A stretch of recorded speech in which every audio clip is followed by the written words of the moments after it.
Charles Saib is Washington Bureau Chief for the Wall Street Journal. We're pleased to have him back. Welcome. Thank you. What do you think the respective strategies are for both campaigns at this point in time? Well, I think the Trump strategy is pretty clear, which is to excite his base to the maximum extent possible, and in the process, try to drive down Hillary Clinton's vote, keep his base up, drive her swing voter support down. That's his scorched earth policy. Basically, that's right. I think her strategy is a little harder to figure out right now because she's kind of moved between going on the attack with Donald Trump, engaging with him on his term, and also trying to sort of like go positive and rise above, as she says. And I think the interesting question this week is, what's the debate strategy for each of them? I think he sticks with the scorched earth strategy. I think she's got a choice to make. Do I rise above that now and try to go higher and positive, or do I stick in the fight?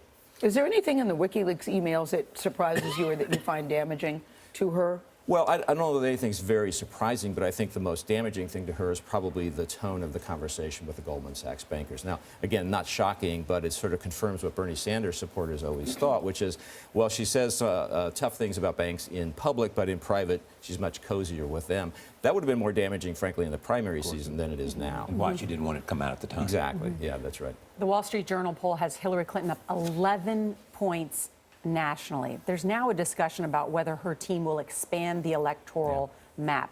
Do you expect they will fight in Georgia, Arizona, Utah? Well, they're going to fight in Utah because it's the most bizarre state, or the most Republican state may go independent or Democrat this year. I think there's a real conversation underway in the campaign about whether Georgia and Arizona are worth fighting over. I think there's more of an inclination to fight in Arizona, but there's also kind of a temptation to at least try in Georgia. Georgia has a big African-American population. If you could energize that vote for Hillary Clinton, it might be within reach, but Georgia is the Charlie Brown football. It always looks tempting to Democrats, and it gets pulled back at the end. Given, though, that Donald Trump is trying to suggest that the election is rigged, is there a thought that they need to win big in order to silence any doubts about Well, the you know, one of the interesting findings in our poll is that even people who support Hillary Clinton are not particularly optimistic about a Hillary Clinton victory, what the country would be like, whether it could be governed that way.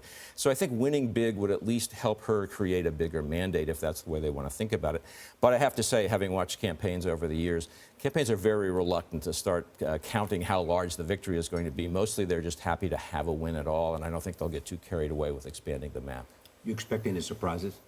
You know, if we said you shouldn't expect surprises this year, we'd have been wrong every turn, right? So yeah, I mean, by definition, I don't know what they are. Look, there are going to be thousands more WikiLeaks documents. I don't expect there to be something that's really shocking and stunning in those, but who really knows? I think the biggest question is the way each of them choose to finish this out. And as I said, is it scorched earth for Donald Trump? Probably.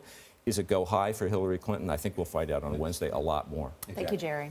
Great to have you here. Thank you. The final presidential debate is on Wednesday night. Gail and I will be in Las Vegas, along with Major Nancy John Dickerson and Bob Schieffer. Our coverage begins at 9 p.m., 8 Central, right here on CBS.